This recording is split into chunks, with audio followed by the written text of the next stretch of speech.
Bonjour tout le monde, moi c'est Charles Henri Pierre. Dans le monde chrétien, tout un chacun d'accord que Jésus-Christ, il était venu, il accompli le ministère, il mourit, il ressuscité, il monté aux cieux et il a revenu pour lui établir le règne millénaire. Maintenant, qui l'a retourné? Comment l'a fait ça? Quelles sont les modalités? Nous avons dit quel est le protocole de ce retour. La bataille a commencé. Qui bataille ça? Qui déclarait comme ça? Déjà, depuis les premiers siècles de l'ère chrétienne, l'on considérait les signes qui précédaient le retour de Jésus-Christ. La Bible a mentionné un certain nombre de signes tels que l'apostasie, l'arrivée de l'Antéchrist, l'évangélisation de toute la terre, dans 1 Thessaloniciens 2.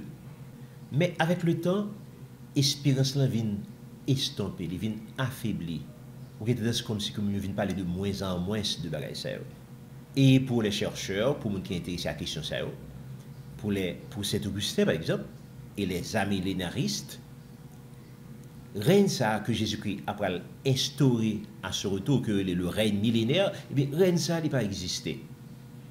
Mais attention, ça ne veut pas dire que les millénaristes ne pas croire dans un éventuel règne millénaire. Non, pas du tout.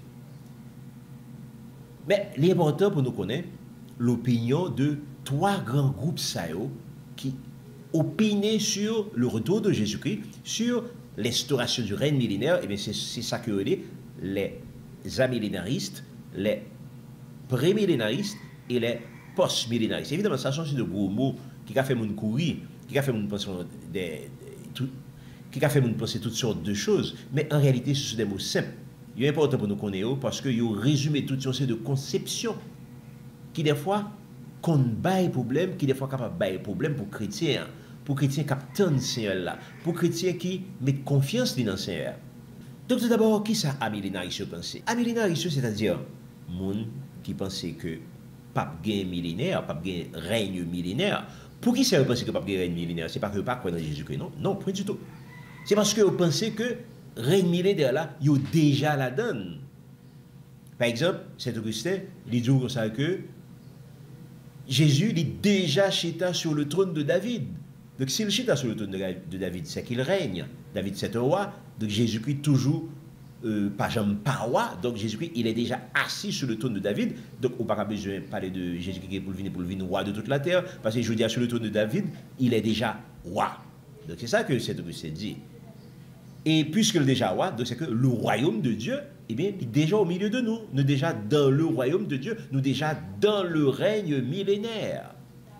Donc, c'est comme ça que à millénarisme, ouais question. Dès qu'on parle de règne millénaire, il y a mieux du coup ça que j'ai perdu du temps à parler de règne millénaire parce qu'il y a déjà là-dedans déjà. Parce que Christ chita, je ne sais là, Christ chita sur le trône de David, il est déjà nous déjà dans le royaume de Dieu, et bien donc nous déjà dans le règne millénaire. Et si nous dans le règne millénaire, donc on a son seul vini que Christ a fait, mais pour le venir faire la fête de toutes choses. Donc il ne peut pas le venir pour le venir chercher l'église, pour le venir foncer de bagaille. Donc c'est comme ça que millénarisme ouais question. Mais est-ce que à millénarisme il y a raison pour penser comme ça? Là, on fait une petite réflexion, car on voit que définitivement il n'y a pas de raison pour penser comme ça. Est-ce que je dis assez, on me dit comme ça que Christ règne, Christ est roi de toute la terre? Est-ce que c'est vrai? Là, regardez, est-ce que les habitants du monde, est-ce qu'ils obéissent à Christ? Est-ce que tous les peuples de la terre, est-ce qu'ils plient devant la volonté de Dieu? En Jésus-Christ, est-ce qu'ils ont fait ça? Non, ils n'ont pas fait ça. Donc, est-ce qu'on peut dire comme ça que le royaume de Dieu, aujourd'hui, est présent, eh bien, il est présent sur toute la surface de la terre? Non, ce n'est pas vrai du tout. Donc, ça veut dire, c'est nous comprendre que ça que amillénaire, il se dit, hein, donc, il y a un point de vue qui est plutôt superficiel et qui finalement, qui n'a pas de valeur lorsque on utilise point de vue ça pour que on parler de l'enlèvement de l'Église, pour qu'on parler du retour de Jésus-Christ. Donc, à millénarisme, nous avons dit comme ça que il y a un poids. De tout part, on a parlé du retour de Jésus-Christ. Force est de constater que jusqu'au 15e, jusqu'au 16e siècle, les lignes n'avaient pas vraiment bougé. En d'autres termes, c'est même ancienne conception qui était toujours là. Pas de guet de nouvelles conceptions sur le retour de Jésus-Christ.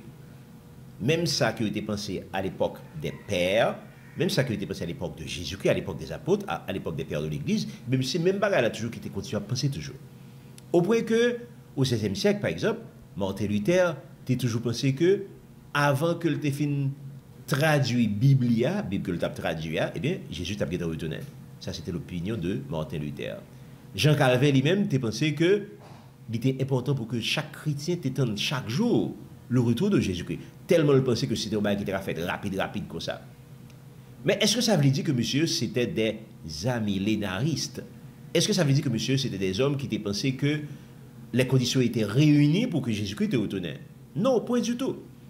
C'est parce que eux-mêmes, dans le temps qu'ils vivent là, 15e, 16e siècle, c'était un temps qui était difficile tout. Ils ont lutté avec l'Inquisition, ils ont lutté avec toutes sortes d'oppositions, toutes sortes de tribulations, qui fait qu'eux-mêmes, ils ont dit que ils étaient ouais l'apostasie, ils étaient ouais la tribulation, de plus que ils étaient ouais l'apostasie et que ouais la tribulation, donc les conditions de 1 Thessaloniciens 2 réunies, donc ils pensaient que maintenant, il ne restait plus que la venue de Jésus-Christ. Donc c'est ça que Martin Luther a pensé, c'est ça que Jean Calvin a pensé. Donc en d'autres termes, là que vous pensé que Jésus était prêt pour te venir, ça ne veut pas dire que eux-mêmes, ils étaient quoi dans une pré-tribulation, non venu pré-tribulationniste de Jésus-Christ. Non, il n'y a pas quoi comme ça. Il n'y a pas quoi que Jésus peut venir pour éviter la grande tribulation aux chrétiens. Non, il n'y a pas quoi comme ça. Mais il était dit que Jésus-Christ a venu, c'est parce que eux-mêmes, ils étaient ouais l'apostasie déjà, ils étaient ouais l'homme de péché, c'est-à-dire le pape, c'est ça que eux-mêmes étaient de l'homme de péché. Ils étaient ouais, disons, tribulation que le peuple bon Dieu a souffert.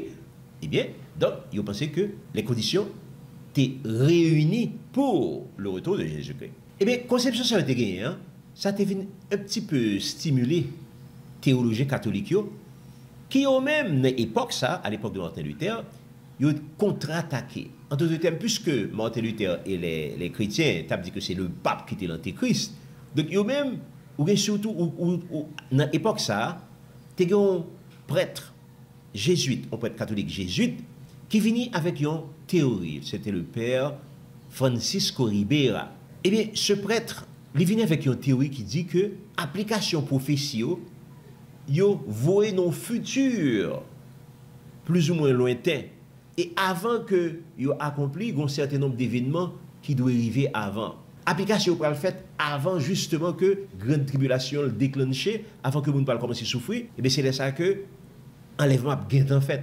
En d'autres termes, chrétien pas pas traverser la grande tribulation. Donc monsieur vient avec idée ça, le prêtre jésuite Francisco Ribera en 1790, et puis idée ça aller dans un traîneau de poudre où le cardinal Robert Bellarmé qui prend la trappe. Théorie ça rapidement, il va le faire valoir, il va le répandre dans le monde catholique. Donc disons toute 16e, 17e, 18e, donc là fait chemin dans le monde catholique. À savoir que l'Église pas pour aller traverser la grande tribulation. Donc théorie ça, ou écoutez les outils directement de la religion catholique. Et je ne sais dis là, l'autre prêtre, en fait, même si ce n'est pas prêtre, c'était un cardinal, mais c'était un cardinal jésuite, le cardinal Bellarmé, Robert Bellarmé, qui lui-même, il prend la fouche, il prend la théorie, ça fouche, il prend la trappe, et puis il prend le répandre un peu partout dans le monde catholique. Et puis, Père Ribera a ajouté que, avant le retour de Jésus-Christ, il parle important que Jérusalem va le reconstruire, le temple de Jérusalem, il faut que le reconstruise. Il parle important tout que pour une période de tribulation de 3 ans et demi avant le retour de Jésus-Christ.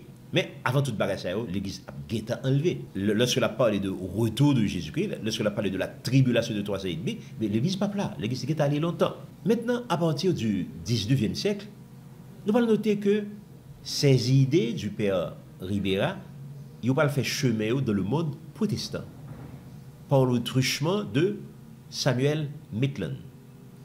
C'est lui-même qui, le premier, fait écho de idées dans le monde protestant.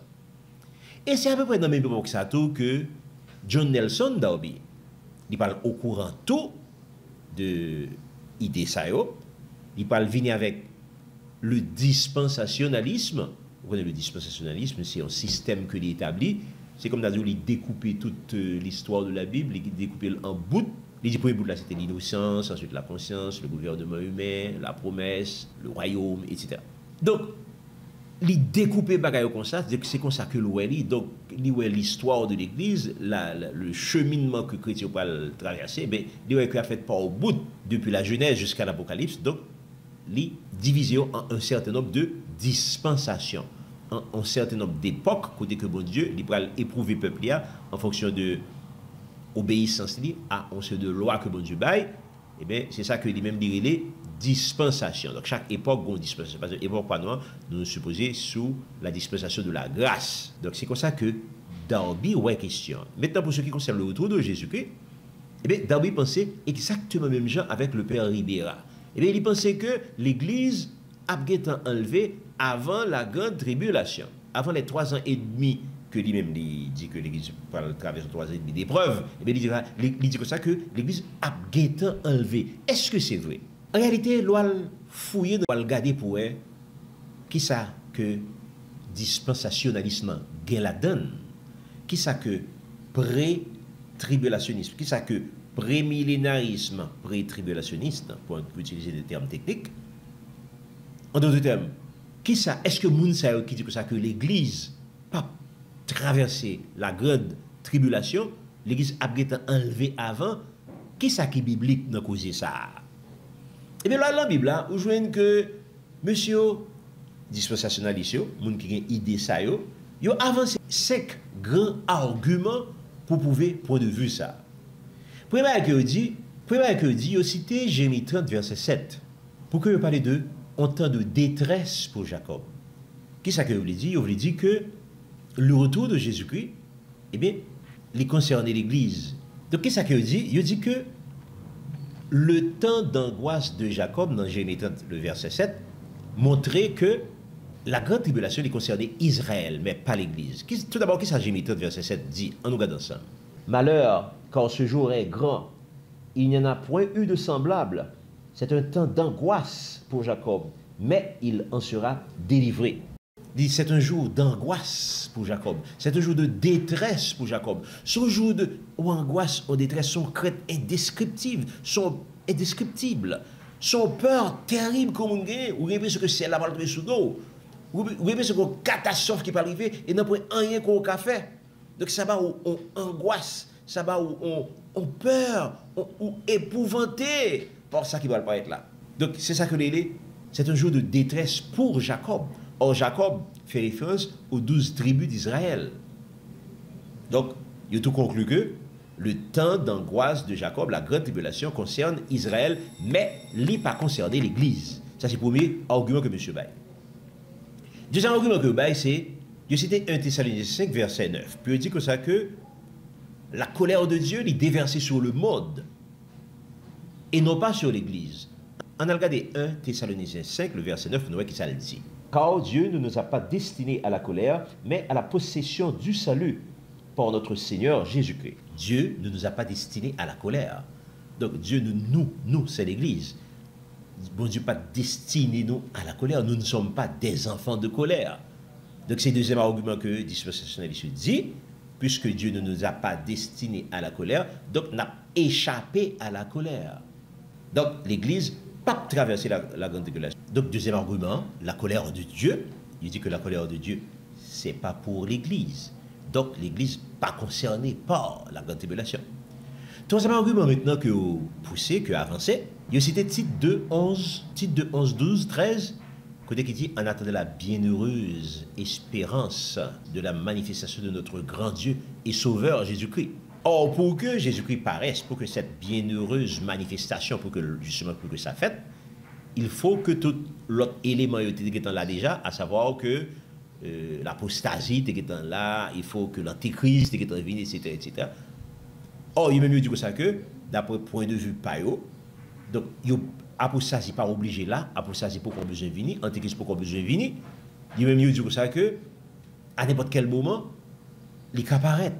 Donc, en attendant cette bienheureuse espérance, donc pour eux, c'est une affirmation qui dit que, à n'importe quel moment, Jésus va venir sans que l'autre événement n'est pas nécessairement réuni. quatrième argument que il a cité, c'est Apocalypse 4, justement. Apocalypse 4, il dit que après les 7 églises de l'Apocalypse, il a mentionné les 7 églises de l'Apocalypse, et bien il n'a pas jamais fait mention de l'église encore. Donc pour eux-mêmes, c'est en preuve que l'église a disparu. Donc selon eux-mêmes, à partir de Apocalypse 4, on est capable de dire que l'église n'est plus là. L'église n'existe plus dans l'Apocalypse. Donc ça c'est le quatrième argument que ils ont avancé ce monde. Cinquième argument que nous joignons dans 1 Thessaloniciens 2, qui dit que pour que justement Seigneur a venu, il y a deux bagailles qui doivent être avant. Il faut que l'apostasie paraisse. Et deuxièmement, il faut que l'antéchrist, il faut que le paraisse. Donc il a cité ça comme argument. Donc pour que Seigneur apparaisse, donc il dit pas laisser apparaître, il y a gain temps enlevé et il y a descendre, il y a venir avec Seigneur. Est-ce que c'est ça que la Bible dit? Est-ce que c'est comme ça que la Bible présentait l'enlèvement? C'est comme ça que la Bible dit que l'enlèvement, que le doit fait, que le va fait, que le pral fait. Et il y a un argument que précis, sixième argument, il dit justement, qui ça qui est apostasia, qui fait que apostasia pas gagné, qui ça qui est antéchrist, qui fait que le point de tête toujours. Eh bien, il dit que ça que c'est l'Église, c'est le Saint-Esprit qui est toujours. Tant que l'Église là, eh bien, l'antéchrist, il ne peut pas faire ça lever. Tant que le Saint-Esprit là, eh bien, l'antéchrist, justement, il ne peut pas faire ça lever tout. Finalement, tout ces arguments ça que pré-tribulationniste, que dispensationaliste, que pré-millénariste, dispensationaliste, pré-millénariste, tribulationniste, pré-tribulationniste, eh bien, est-ce que si ça argument ça est valable? On nous passe rapidement sur, très rapidement, nous ne pas le miser sur, non? Mais nous répondons yon après l'autre. Tout d'abord, au sujet que je t'ai dit que le temps d'angoisse de Jacob, il concernait seulement Jacob, mais il n'a pas concerné l'Église. Est-ce que c'est vrai? Réponse simple. Il suffit qu'on aille dans Matthieu 24. Là, aller dans Matthieu 24, qu'est-ce que Jésus-Christ dit? On nous considère de préférence à Matthieu 24, les versets 21 et 22. Mais qu'est-ce que ça dit? Car alors la détresse sera si grande qu'il n'y en a point eu de semblable depuis le commencement du monde jusqu'à présent, et qu'il n'y en aura jamais. Et si ces jours n'étaient abrégés, personne ne serait sauvé. Mais à cause des élus, ces jours seront abrégés. Voilà c'est un qui dit que la détresse sera si grande que pas jamais une détresse comme ça depuis que le monde existait. Alors, on déteste pareil, qui non pour baler? Eh bien, c'est la grande tribulation. Et qu'est-ce que ça dit dans le verset 22? Eh bien, dans le verset 22, il dit que si détresse ça te persisté, eh bien, non pour un monde qui t'a sauvé, tellement monde t'a déçu, tellement pas kakembe, que finalement, il dit que tellement pas kakembe que ces jours seront abrégés à cause des élus. Voilà. Donc, les jours de la grande tribulation, le temps de la grande tribulation sera abrégé à cause de qui est-ce? À cause des élus. Les élus, qui est-ce que vous présentez? Eh bien, les élus, les gens qui sont en Christ, les sauvés. L'Église, voilà.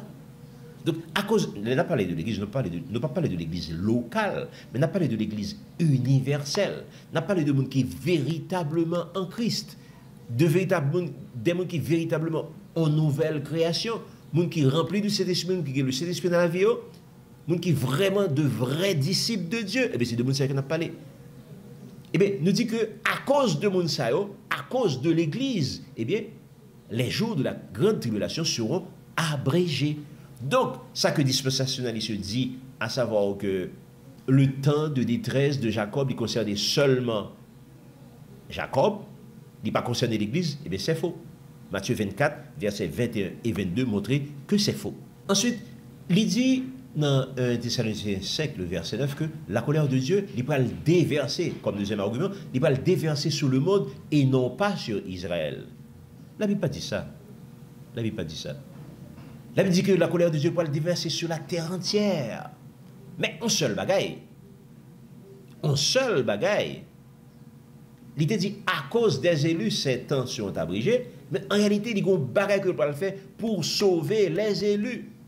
Pour le préserver pendant la grande tribulation. Pour le faire que pas victime pendant la grande tribulation. D'ailleurs, si un habitué fait ça, vous savez, en Égypte, pendant que le tape déversé les 10 plaies d'Égypte, eh bien, côté peuple a été en sécurité dans le pays de Goshen. Pendant que Sodome et Gomorrhe pour tomber sur une pluie de feu et de souffle, mais bon Dieu mettait l'eau et sa famille, il mettait au dehors. Pendant que le déluge pour ravager la terre, eh bien, qu'est-ce que ça a été fait? Eh bien, il mettait Noé et sa famille, il mettait où? Dans l'arche, en sécurité dans l'arche. Donc, à travers la Bible, nous voyons que c'est toujours prend des mesures. Nous sommes tout dans Apocalypse 7. Ce qui s'accorde dans Apocalypse 7, bon, pour ne faites point de mal à la terre, ni à la mer, ni aux arbres, jusqu'à ce que nous ayons manqué du sceau, le front des serviteurs de notre Dieu. Voilà les 7 sceaux, les 7 trompettes, les 7 coupes de la colère de Dieu. Voilà que vous allez éclater. Voilà que la grande tribulation pourra le frapper. Et avant que vous frappez, vous dites ça que c'est à dit, ne faites point de mal à la terre et à la mer, jusqu'à ce que nous ayons manqué du sceau, le front des serviteurs de notre Dieu. Et qui ça qui est les serviteurs de notre Dieu? C'est l'Église. C'est mon justement, c'est mon pas bon Dieu. Bon Dieu pas voulu plus victime avec le monde. Dans ça qui va le faire là, les 7 sceaux, les 7 trompettes, les 7 coupes de la colère de Dieu, bon Dieu pas voulu plus victime avec les pécheurs, avec toute bonne pécheur dans eux. Les faits anges disent, mettez sceau sous front yo, de façon plus capable d'identifier, de façon plus pas victime avec le Dieu. Nous jouons comme ça qui est fait également dans Ézéchiel 9, le verset 4, il y a un massacre qui t'a pas fait Jérusalem. Et puis, bon, c'est l'autre que le passé. C'est ça que c'est dit, Ézéchiel 9, verset 4. L'Éternel lui dit, passe au milieu de la ville, au milieu de Jérusalem, et fais une marque sur le front des hommes qui soupirent et qui gémissent à cause de toutes les abominations qui s'y commettent. Voilà donc un massacre qui parle fait de Jérusalem. Et avant, justement, que le massacre soit fait, c'est à faire, mettez une marque sur le front de tout le monde, cap gémi, cap soupiré à cause de abomination qu'a fait en Jérusalem. En d'autres termes, des pour pas aimer mal, des pour railler mal ou aimer bon Dieu. Des gens les mal a fait ça pas dire rien, il a tué monde ça pas dire rien, il a massacré monde ça pas dire rien. Il a fait toutes sortes d'exactions dans l'arrière, ça pas garder au début pas victime, depuis maman pas victime, papa ou petit famille pas victime, donc c'est bien. Eh bien, le que ou pas dire, c'est que ou un cœur qui dur, ou un cœur qui mauvais. Eh bien, ça ne peut pas épargner, les Dieu pas le frapper, justement, moun c'est qui a fait tout exact ça, les Dieu pas le frapper, ou même tout à frapper. Donc, vous demandez pour préserver moun qui a soupiré à cause de l'exaction qu'a fait dans Jérusalem. Quatrième argument dispensationel, il se dit comme ça que l'Église n'apparaît plus à partir de Apocalypse 4. Est-ce que c'est vrai? Non, nous se trouvons par exemple dans Apocalypse 7, nous se trouvons avec un mort qu'a fait sur le faux des serviteurs de notre Dieu dans Apocalypse 7. Pas vrai? Nous trouvons tout dans Apocalypse 12. Dans Apocalypse 12, nous voyons que le dragon fut irrité contre la femme et le dragon s'en est allé faire la guerre au reste de la postérité de la femme. Apocalypse 12, verset 17. Donc, qu'est-ce qui reste de la postérité de la femme? Donc, dans Apocalypse 12, il est fait mention de la postérité bénie de Dieu. En d'autres termes, il est fait mention de l'Église de Jésus-Christ. Donc, Apocalypse 7 parle de l'Église de Jésus-Christ, Apocalypse 12 parle de l'Église de Jésus-Christ, Apocalypse 14 parle de l'Église de Jésus-Christ. Qui ça qui dit dans Apocalypse 14? Bon, libre. C'est ici la persévérance des saints, ceux qui gardent les commandements de Dieu et qui retiennent le témoignage de Jésus-Christ. Voilà. C'est ici la persévérance des saints. Qui sont ces saints? Eh bien, là encore, on parle de l'Église. Donc voilà l'Église qui est présente dans Apocalypse 14, verset 12. Nous t'avons dit que le présent dans Apocalypse 12, verset 17. Il est présent également dans Apocalypse 13. Vous savez, Apocalypse 13, c'est côté que l'Antéchrist, il va le paraître. Eh bien, l'Antéchrist va le paraître, qu'on y a qui ça que le texte a dit? Le texte a dit que ça que il lui a été donné de faire la guerre aux saints et de les vaincre. Voilà. Donc, l'Antéchrist, lorsque il pral paraître, il pral faire la guerre aux saints. Qui sont ces saints dans Apocalypse 13? Là encore, on parle de l'Église. Donc, on doit dire ça que l'Église est absente de l'Apocalypse à partir de l'Apocalypse 4 que le parle encore. C'est faux, c'est archi faux. Et donc, il est présent dans Apocalypse 12, 13, 14, et même là, nous venons dans Apocalypse 17. Il est présent dans Apocalypse 17, côté que Paul parle de la grande prostituée. Eh bien, cette grande prostituée, dans le verset 6 de Apocalypse 17, qui ça que le texte a dit? Le texte a dit que ça que je vis cette femme ivre du sang des saints et du sang des témoins de Jésus. Donc voilà Apocalypse 17 qui a parlé du sang des saints. La parlé des saints, la parlé des témoins de Jésus. Alors qui sont-ils? Qui nous a qui c'est que les saints que les témoins de Jésus. Qu'est-ce que c'est encore l'Église. Et même il parle également dans Apocalypse 18, la grande Babylone, elle est tombée Babylone la grande. Et bien qui c'est que va le remarquer? Il va le remarquer, le sang, on a trouvé chez elle le sang des saints. C'est comme on a dit, si Babylone, son système, mais c'est comme si on fait Babylone tout au monde, et puis il y a la caille monde, il joue 100 monde que lui assassiné. Voilà. On a trouvé chez elle le sang des saints. Vous jouez ça dans Apocalypse 18. Mais qui c'est Apocalypse 18, le verset 24? Dit, et l'on a trouvé chez elle le sang des prophètes, des saints et de tous ceux qui ont été égorgés sur la terre. Voilà. On a trouvé chez elle, chez la grande prostituée, chez la grande Babylone. Eh bien, ils jouent la Kaili, ils jouent le sang des saints, le sang des prophètes, le sang des témoins de Jésus-Christ. C'est-à-dire, même dans ce stade, ça, l'Église sera encore là. Donc, à l'époque de la grande tribulation, l'Église est là. Et finalement, dernier côté que peut-être fait allusion à l'Église de l'Apocalypse, c'est l'Apocalypse 20, le verset 4. Apocalypse 20, le verset 4, c'est côté qui te dit, et je vis des trônes, et à ceux qui s'y assirent fut donné le pouvoir de juger. Et je vis les âmes de ceux qui avaient été décapités à cause du témoignage de Jésus et à cause de la parole de Dieu, et de ceux qui n'avaient pas adoré la bête, ni son image, et qui n'avaient pas reçu la mort sur leur front, ni sur leurs mains. Ils revinrent à la vie, et ils régnèrent avec Christ pendant 1000 ans. Donc, voilà, dernier côté que fait allusion à l'Église, c'est peut-être dans Apocalypse 20, côté que fin tuer les serviteurs de notre Dieu, les saints, gens qui refusaient recevoir la mort de la bête, gens qui refusaient adorer la bête, gens qui refusaient prendre mort là, et bien, ils jouent non moun sa qui est dans le ciel là. Donc, alors, est-ce que dispensationaliste, ce qu'on a dit que ça, que à partir de Apocalypse 4, l'Église n'est plus mentionnée dans l'Apocalypse? C'est faux, c'est très faux, c'est pas vrai du tout. Cinquième argument, ce que j'ai dit, c'est écoutez qui te dit dans 1 Thessaloniciens 2, Paul te dit que pas que les pièces sont séduites pour que Jésus ne puisse pas le retourner non coup d'éclair comme ça. Non, il y a deux bagages qui doivent arriver avant. L'apostasie doit être faite, d'une part, et d'autre part, deuxième bagage, c'est l'antéchrist qui doit paraître. Donc si deux bagages ne sont pas faits, donc le retour de Jésus-Christ, l'hypocrite qu'a fait. Et dernier argument que au bail, il dit que ça que il faut que ce qui le retient ait disparu. Mais là, on a référé monde qui est intéressé à connaître ce qui le retient à vidéo que nous avons fait sur ça. Et finalement, quelle est la meilleure méthode d'interprétation qui permet au monde connaître qu'il est que Jésus-Christ a tourné, qu'il est que l'enlèvement a fait, qu'il est que justement le retour de Jésus-Christ, qu'il est que ça a fait, qui meilleure méthode qui existait, mais meilleure méthode, c'est ça que la Bible dit. C'est une méthode qui attestée par la Bible, qui l'origine la donne. C'est pas en théorie que un théologien baille, non. C'est ce que dit la Bible. Alors, qui ça que la Bible dit? La Bible dit deux bagailles pour le retour de Jésus-Christ, pour l'enlèvement de l'Église. La Bible dit deux bagailles. Quelle est donc finalement la meilleure méthode d'interprétation consacrée par la Bible? Donc, à répondre sans hésiter, c'est le post-tribulationnisme.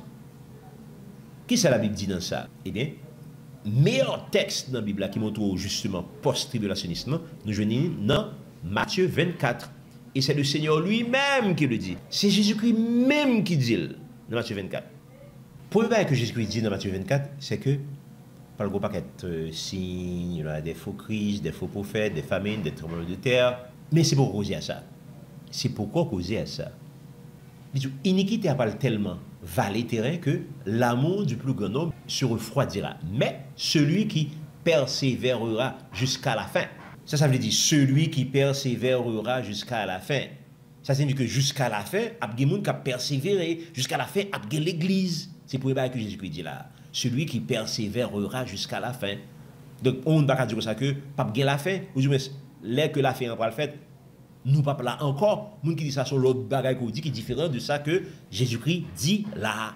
Donc, la Bible enseigne de manière nette et claire que l'Église pral traverser la grande tribulation. Ça, c'est le premier que la Bible dit.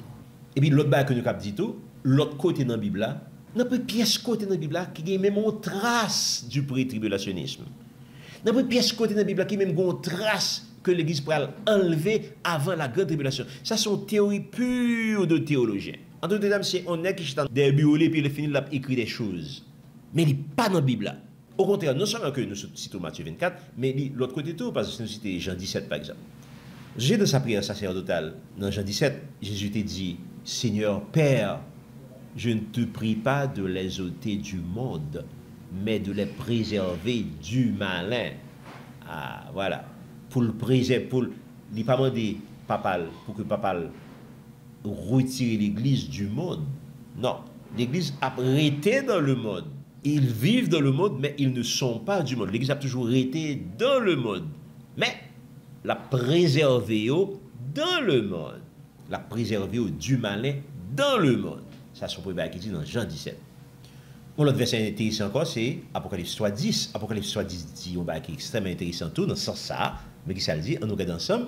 Parce que tu as gardé la parole de la persévérance en moi, je te garderai aussi à l'heure de la tentation qui va venir sur le monde entier pour éprouver les habitants de la terre. Voilà. Il a parlé à l'église de Philadelphie. Il dit, parce que tu as peu de puissance, parce que tu as gardé la parole de la persévérance, et bien moi aussi je te garderai à l'heure de la tentation. Attention, à, cette préposition, en grec c'est ek. Ek, dit à la fois, je te garderai, qui traduit par, je te garderai de l'heure de la tentation. Qui ça que vous l'avez dit? Je lui ai dit que, dans le moment que la tentation n'est pas arrivée, dans le moment que l'épreuve n'est pas arrivée, c'est à retirer. Oui, c'est vrai, il y a ce sato. Nous d'accord, il y a ce sato. Mais, il y a un mais. Il y a l'autre sens surtout. Le même mot ek. Il y a ce sens tout. Je te garderai à l'heure de la tentation. Je te garderai dans la tentation. Il y a sens ni, il y a sens de qu'on retire. Il y a sens de à au moment de. Il y a sens de dans la donne. Je te garderai dans la tentation. Donc, les hommes utilisent Apocalypse 3, 10 pour dire que ça que je te garderai de l'heure de la tentation. En d'autres termes, comme si Dieu parle retirer l'église là dans le moment de tentation qui va arriver, dans le moment de la grande tribulation qui va arriver. Il y a des textes, il y a des versions bibliques qui traduisent comme ça. Mais son traduction abusive, parce qu'il n'a pas respecté l'autre bagaille qui dit l'autre côté, je te garderai de l'heure de la tentation, donc je te garderai à l'heure de la tentation. Donc l'abgado, les moments pour arriver, et bien l'abgado, la protéger. Même je ne suis dit tout à l'heure, même je que le protégé à Sodome et à Gomorrhe, en Égypte, même je que le protégé de tous côtés, dans l'Apocalypse 7 également, et il a été dit fait une marque sur le fond de ceux qui gémissent. Eh bien, c'est même gentil à l'heure de l'épreuve, il dit ça pour l'église de Philadelphie, eh bien il va là pour l'église de Jésus-Christ, il va là pour toute l'église de Jésus-Christ également. Je te garderai de l'heure de la tentation, je te garderai à l'heure de la tentation qui va venir sur le monde. Finalement, quand on parle du retour de Jésus-Christ, quand on parle de l'enlèvement de l'Église, ça qui est important, c'est pas que nous faut prier pour Dieu qui t'en prend nous avant, parce que pour le Dieu qui t'a fait déjà. Sa Bible a dit qu'a fait là, il t'a fait déjà, il t'a écrit déjà. Ça qui est écrit dans la Bible, c'est lui-même qui a fait. Ce n'est pas l'opinion des théologiens qui a fait. Non. Donc, l'important pour nous, aimer l'avènement du Seigneur. La Bible dit, ceux qui auront aimé son avènement, l'important pour nous, aimer l'avènement du Seigneur. Parce que c'est lui qui va le délivrer, nous. C'est lui qui va le sauver, nous. Et puis, l'important pour nous préparer, nous, pour ça. Pas seulement pour nous aimer, mais pour nous préparer, nous, pour ça.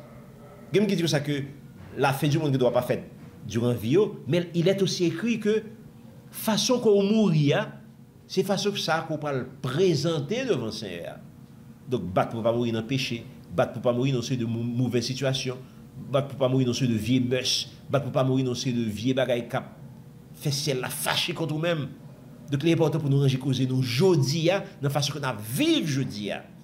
Parce que la façon qu'on a vivre là, c'est comme ça que nous allons paraître devant Dieu. Donc, nous devons nous retourner avec joie dans le cœur. Et c'est ça qui va nous permettre que l'épouse, l'église de Jésus-Christ, capable de dire à l'époux, viens, Seigneur Jésus.